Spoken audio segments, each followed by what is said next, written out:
Hey everybody, this is Robot here from Vespa Motorsport, scooterwest.com here in San Diego. We've got the small frame right here. Pretty much any of the small frame models, I'm going to talk about how to rebuild the carburetor. For instance, you would want to rebuild this carburetor if the scooter's been sitting for a while. Here in the United States, they put a lot of ethanol, which is like fuel derived from corn, and it tends to clog up the carburetors and gum things up. So let's jump right into it. I'll show you what you got to do. You want to remove the tank. On a small frame, there's going to be 2 bolts and the seat stud on the rear. Pull the tank right out. Also, you got the fuel lever. You have to deal with that. Pretty self-explanatory. See that fuel line kind of takes the shape that's been stored all these years. So a good idea to replace the fuel line along with the carb rebuild job. Alright, so we're going to jump into removal of the carburetor. You got 2 cables. You got the choke cable, disconnects pretty simply. Just pull it right out, unloop it from the choke mechanism.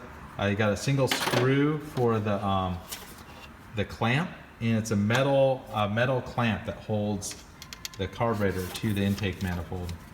So go ahead and loosen the clamp a couple turns, and the carburetor will pull right off, and then you can gain access to the throttle cable. We already kind of jumped the gun, disconnected the fuel line from it. The cable disconnects pretty simply. You just kind of derail it from the mechanism, and you can pull the cable right out. And now we've freed the carburetor from the scooter right there.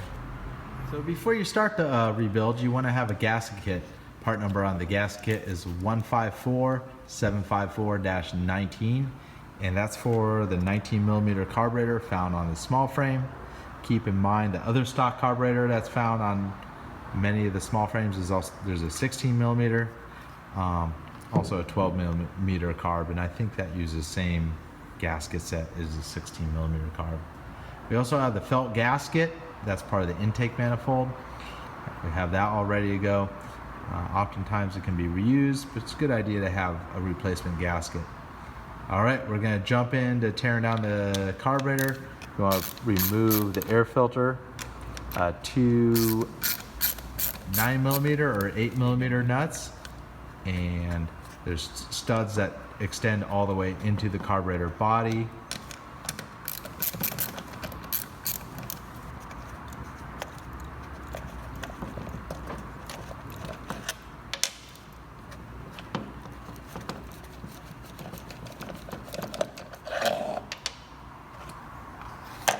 Air filter is now separated from the carburetor.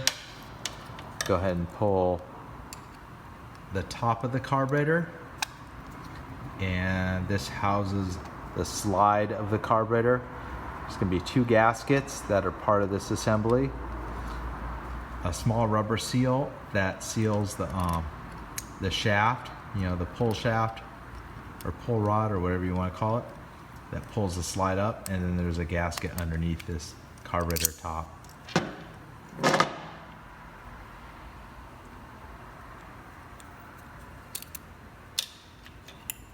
Return spring, the slide, and the gasket itself.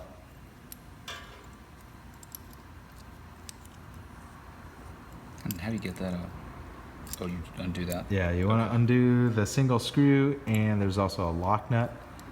Disassemble a linkage for the throttle. Don't really need to mess with the throttle stop screw that has a spring on it. You can usually leave that intact. There's no need to mess with it.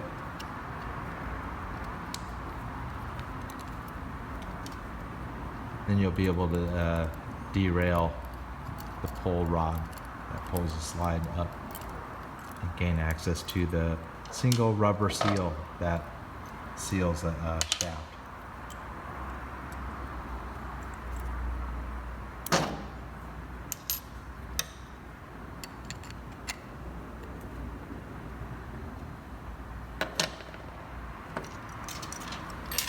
Go ahead and take the bowl off. Usually 2 flat screws, flat blades screwdriver to remove those 2 screws.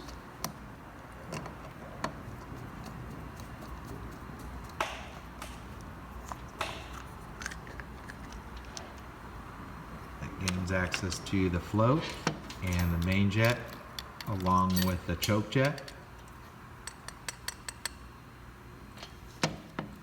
Go ahead and remove the main jet. I think a 19mm carb usually comes with an 82 main jet, which is ideal for a stock 125 Primavera, basic 2-port cylinder and the stock exhaust. Obviously every setup's a little different, whether it's stock or if you're modifying the engine. Idle jet's located off to the side. Kind of a unique setup.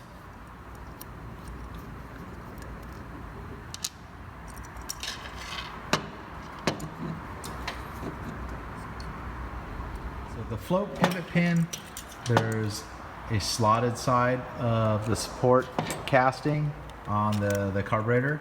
You want to push the pin through. You can use some sort of pick or a small punch. You can drive the needle partly out, use a needle nose to pull it all the way out. You can see the float needle dropped out along with the float. Again, this carburetor is probably not the best example.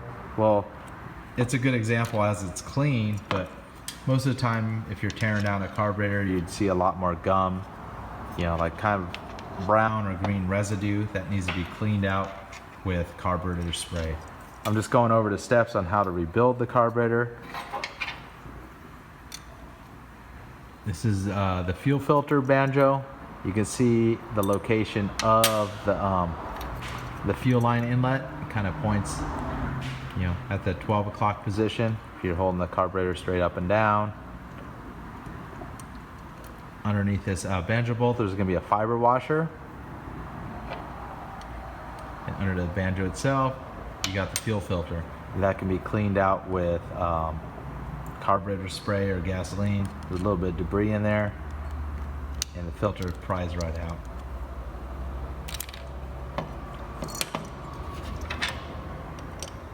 The choke plunger can be pulled out with a 10mm wrench. You can loosen the adjuster. You can see the choke plunger is attached to the cable with a spring. Usually there's no need to really mess with that stuff. Sometimes the rubber tip could be worn out on the tip of the plunger. Maybe the reason to replace it if you have some sort of idling issues with the carburetor. Here's the mixer screw. It's going to be a spring-loaded screw with a tapered needle at the end. You can remove that out so you can gain access to the ports on the carburetor to flush them out with carburetor spray. So you can blow out all the passages with carburetor spray, and also along with compressed air, kind of clean them all out.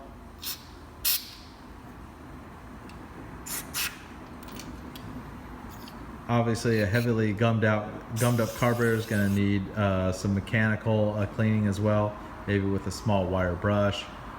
Here at the shop we use an ultrasonic cleaner. It does quite a good job. Jets all need to be blown through. If there's any obstruction, you can use a small piece of copper wire. Usually you can strip a stranded piece of copper wire and use the individual filaments to clean out the passages on the jets. You know, pry the old cork gasket out. That's what seals the air cleaner housing to the carburetor body itself. And pretty simple to install a new piece. It just goes in the groove that surrounds the outer bell of the carburetor there. On the bowl itself, on the older carbs, they're going to have aluminum bowl. The later carburetors, probably made, I don't know, mid 80s and later, are going to have a nylon plastic bowl. There's a round O-ring that fits perfectly in the slot around the bowl. And you just pry the old one out and press the new one in place. If it doesn't want to stay in place, you can use a real small amount of grease to hold that O-ring in place. No problems here. Just press it into the groove. It's good to go. So go ahead and assemble the carb top with a rubber sealing washer for the pull rod.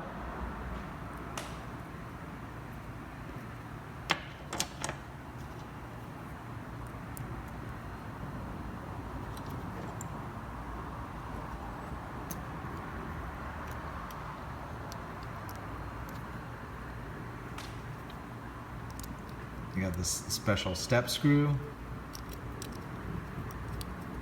along with a lock washer and the nut. I want to make sure those items are tight, because if they vibrate loose, you're going to lose throttle control on the scooter.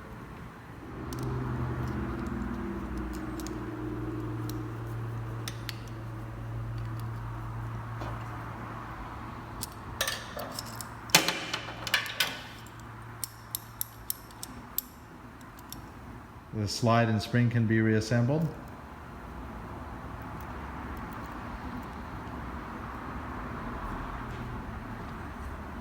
And the whole complete carb top assembly can be reinstalled. The 2 captive screws could be threaded back into the carburetor body.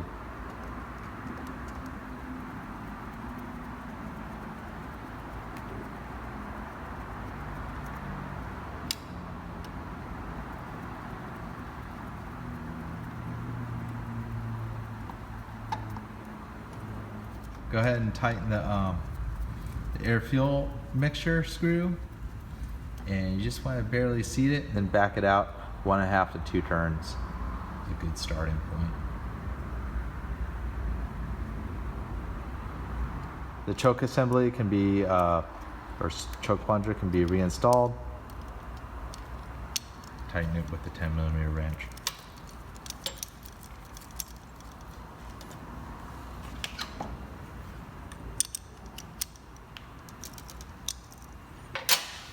The air filter can be reinstalled. As you can see, the studs aren't on the carburetor. Sometimes the studs stay with the carburetor.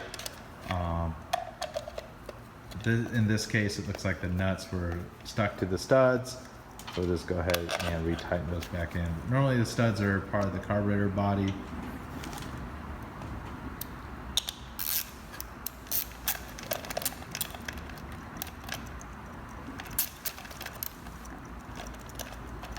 Eight millimeter wrench, socket.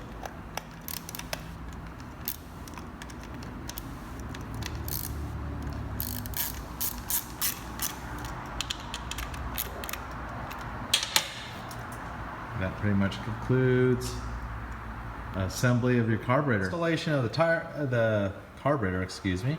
Go ahead and connect the fuel line to the carburetor. You can also leave it connected to the fuel tank as well if you have an extra helper to hold the tank. So take the new felt ring. It's a good idea to grease it up. One other trick is to fill the 4 little gaps on the intake manifold with silicone sealant. And the same goes with the 4 gaps that are on the carburetor itself. The intake manifolds on the small frames, since they're all metal design, unlike most other intake manifolds that have a lot more rubber that seals up, they're prone to leakage.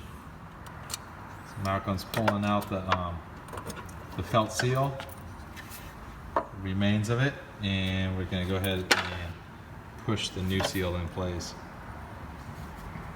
You don't need to worry about too much. The carburetor is going to push it right back at home.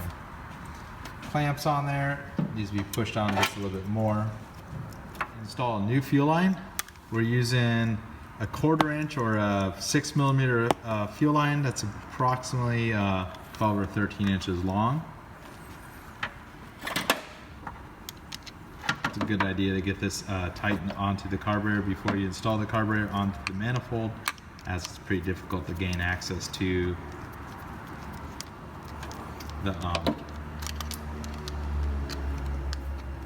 the hose itself, or the the pipe that you connect the hose to when the carburetor is installed in the frame.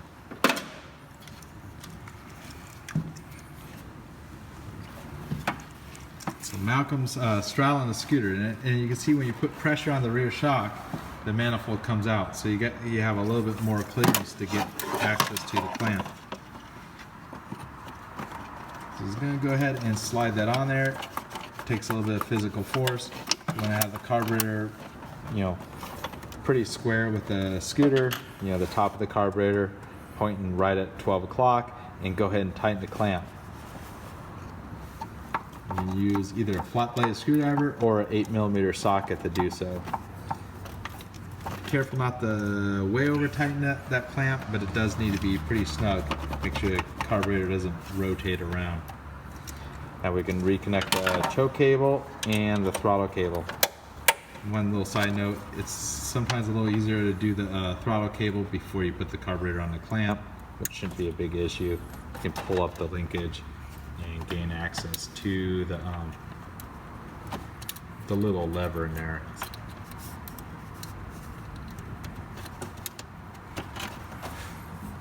Make sure the throttle works. And go ahead and hook the fuel line to the fuel tap on the tank. Get the fuel tank reinstalled with the fuel tap lever. Pop through the hole right down there. And I would leave the tank loose to do your fine adjustments to the carburetor idle speed, which is on the top, and the mixture on the side.